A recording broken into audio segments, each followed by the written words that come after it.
Isang magandang mapagpalang umaga naman po ng linggo, mga sambayanan karerista. Nandito naman po tayo, ang Mangkelos TV muling nagbabalik para ibigay na naman sa inyo ang aking mga giya't gabay sa araw na to, linggo, September 17, 2023, na meron pong 8 pangarerang ulit na inihanda ang Metrotorp at magsisimula po ng alas 2 ng hapon. Sa umpisa po ay medyo may manipis po ang mga pagkaka-line up, pero pagdating po sa may bandang likuran, medyo dami naman po ang mga nakarehistro. Pero sa puntong pong ito, tayo'y magsisimula na rin po kagad. Tena po. Karera numero 1, start ng first peak 5, races 1 to 5, distance 1,400 meters ang class 3. Group 40 to 46 with 5 entries. First choice yung numero 1 Don Julio na rerenda ni RC Suson. Ito po yung nasigunda po kay Boss Emong nung pinakahuling takbo niya. At ang atin ang pong panigunda rito yung numero 3 na main event na quinto pwesto lang po noong September 3 kay Modern Kong, at ibinalik na po kay Apoy Cortez ang renda. May angking tuling po ito. Kaya muli ang pili po natin sa karera numero 1. Pagpremera numero 1 Don Julio at panigunda yung numero 3 na main event. Karera numero 2, start ng winner take all, races 2 to 8. Ito po ay may siyam na kalahok dito at distansyang tatakbuhin 1,400 meters, isang class 4, group 22 to 27. First choice yung coupled entry sa numero 1 Red Soul at yung 1A na Baba Boom. Baba Boom, ito'y muling sasakyan po ni A.R. Villegas na segunda po ito September 2 kay Chocolate Thunder. Pwede po siyang isunod at iparimate. At yung coupled entries niyang numero 1 Red Soul na naiparirimate at na isusunod din po sa unahan. Ito'y panlima lang po dumating nung September 2. Doon din sa karerang pinalunan ni Chocolate Thunder. At ang rerenda po sa kanya, same rider, JMS Torque. Panigundo po natin yung numero 7 Lucky Lea na segundo lamang nung September 10 kay Secret Service at same rider Dan L. at Camanyero. Ito po ay pwedeng i-remate at may angkin din man tuling. Kaya ang pili natin sa karera numero 2, pampremera yung coupled entries numero 1 Red Soul at Baba Boom. Panigundo yung numero 7 Lucky Lea. Karera numero 3, start po ng peak 6, races 3 to 8. May distansyang 1,000 meters at isang 3-year-old maiden race at meron po tayong 6 entries dito. First choice yung numero 3 na Top Tiger. Ito'y natalo lamang ng kalahating katawan nung pinakahuling takbo niya kay Israel at muling sasakyan ni E.A. Abrea. Ang atin naman pong panigundo rito yung numero 6 na Moon Island. Ito po'y pang-anim lang dumating noong August 18 kay Winner Parade. At muling rerenda ni CL Advin Kula. Ito po ay pwedeng manggaling sa likuran base sa kanyang tinakbo at pwede naman pong isabay sa unahan. Kaya pili po natin sa karera numero 3, pampremera, numero 3, Top Tiger, at panigundo yung numero 6 na Moon Island. Karera numero 4, may distansyang 1,000 meters, start ng second peak 5, races 4 to 8. Isang class 5, split 6 to 10 with 8 entries. First choice yung banderang number 7 Sun Moon Lake na pang-anim po dumating noong September 8 kay Right Answer. Ito po ikinambyo na po kay JB Hernandez ang renda. At panigunda po natin yung numero 6 na Mustang Sally. Kwarto pwesto dumating noong September 3 kay Sultanov. Ito po may angkin din naman tuling at muling papatnubayan po ni JT Pabilik. Kaya ang pili po natin dito sa karera numero 4, pampremera yung numero 7 Sun Moon Lake at panigundo yung numero 6 na Mustang Sally. Again, feel free to subscribe, follow, like, and share Mangkelos TV YouTube channel. Karera numero 5, start ng peak 4, races 5 to 8. Isang class 4, group 16 to 21 split at may distansyang 1,400 meters. Meron pong siyam kalahok dito. Ang aking pong piling pampremera rito yung numero 5 Electrify na rerendahan na po ni C.S. Pare Jr. Ito po'y bagong bili lang kailan lang ng mga Morales at ito'y isang derimate. Nung nakaraan, pinakahuling takbo niya ay dumating lamang po siya ng pangwalo nung September 10 kay Bebang. At nung September 2, siya po'y dumating naman ng quinto pwesto kay Amor Mi Amor. Ang ating pong panigundo naman dito yung numero 2 na Kaboom. Pang-walo lang po dumating noong September 8 kay Distant Thunder.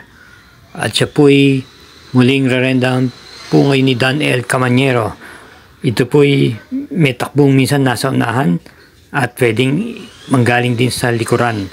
At panersera natin yung numero 7 Colonel na dihito mong derimate. Ito'y papatnubayan ni Paps Cabalejo. At nung pinakahuling takbo niya, noong September 10, siya ay pampito lamang po din kay Bebang. At meron din po siyang preba na tersera siya noong August 20 kay Silab. Kaya ang ating pong pili dito sa karera numero 5, pampremera yung numero 5 Electrify, panigundo yung numero 2 na Kaboom, at panersera yung numero 7 Colony Bell. Karera numero 6, distansya 1,400 meters, isang class 4 split 28 to 33. May 8 kalahok po rito. First choice natin yung number 5 Bad Boy MJ na quinto pwesto lamang po nung September 8 kay Open Billing. At meron po siyang panalo nung August 6 kung saan tinalo niya po Sandigan at Live Bearer sa isang stakes race. Ito po ay pwedeng iuna sa harapan at pwede pong ipacing. Panigunda naman po natin dito yung numero 1 Atomic Bomb na naipipacing. Ito'y nirerendahan po ni JB Hernandez na segunda lang po ito nung September 8 kay Open Bidding sa isang stakes race din. At panersera natin yung numero 2 na sigurado magdadala ng marcha sa unahan, yung Newticus na pampito dumating nung September 10 kay Under Pressure. Pero alam naman natin po na basta labas to, nasa unahan to, ito may angkin tuling po. Kaya ang pili po natin sa karera numero 6, pampremera yung numero 5 Bad Boy MJ, panigundo yung numero 1 Atomic Bomb, at panersera yung numero 2 na Uticus. Karera numero 7, penultimate race. Ito po ay isang class 3, group 47 to 53 at may distansyang 1,400 meters. May siyam na kalahok, isang coupled entries yung numero 7. First choice natin dito yung coupled entries na numero 7 Kurt Charmer at yung 7A na Sir Williams.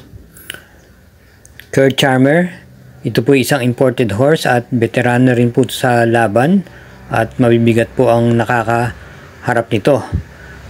Ito po ay may angkin din mabilis at pwede naman din pong ipacing. At yung numero 7A na Sir Williams, ito po ay may angkin din tuling at nakwarto pwesto lamang po siya noong August 26 kay Ambisyoso at nasingundong Modern Kong.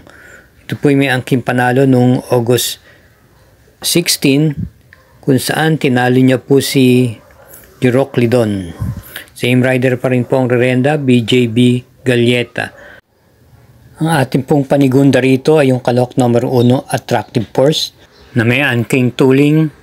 Ito po ay na-tersera pwesto no September 3 kay Modern Kong at War Cannon. Pati Dalema na po ang rerenda.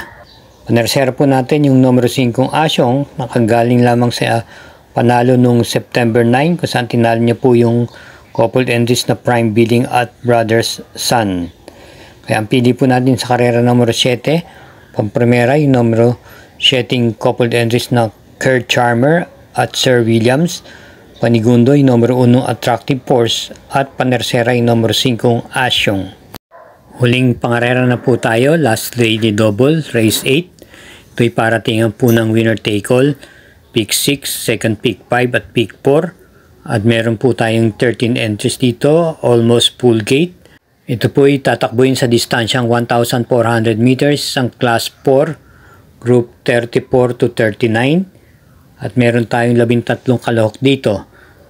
First choice po natin dito yung numero 5 Peros Treasure na isang imported horse na kagagaling lamang po sa panalo sa mga imported race, stakes race nitong August 27. at kabilang sa kanyang tinalo si Daily Byrne. Siya po ay muling renda ni O.P. Cortez at ito po ay naiparirimate o sa likuran ng gagaling. Panigundo naman po natin dito ay numero 9 Bravo na natalo lamang po ng kalahating katawan nung pinakahuling takbo niya sa kabayong Brother Sun. Siya po ay nirendan po doon ni J.D. Flores. Ito po ay maganda po ang ipinapakita at kinikilos. Pwede po siyang sumabay sa unahan at pwede po siyang isunod-sunod lamang. Panersera na po natin yung numero 1 Cromwell na muling renda ni J.B. Hernandez na pampitong pwesto lang po ito nung sa karerang stakes race na pinalunan ni Secretary. Ito po ay sa hulihan ng gagaling. Kaya ang pili po natin sa karera numero 8, pampremera yung numero 5 Peros Treasure, panigundo yung numero 9 Bravo, at panersera yung numero 1 Chrome Bell. Dito na naman po tayo nagtatapos sa linggong ito. Ang muli natin pagkita ay sa Wednesday, September 20 na pangarera sa Metrotorp. Muli, ito'y pawang mga gabay lamang at inyo pa rin ang masusunod pagdating sa takilya. At tulad ng aking sinasabi lagi, hinay-hinay lang. Huwag lalabis, kung ano lang ang kayang ilabas ng ating bulsa, yun lang po. Iingat po tayo sa ating pag-uwi. Salamat po.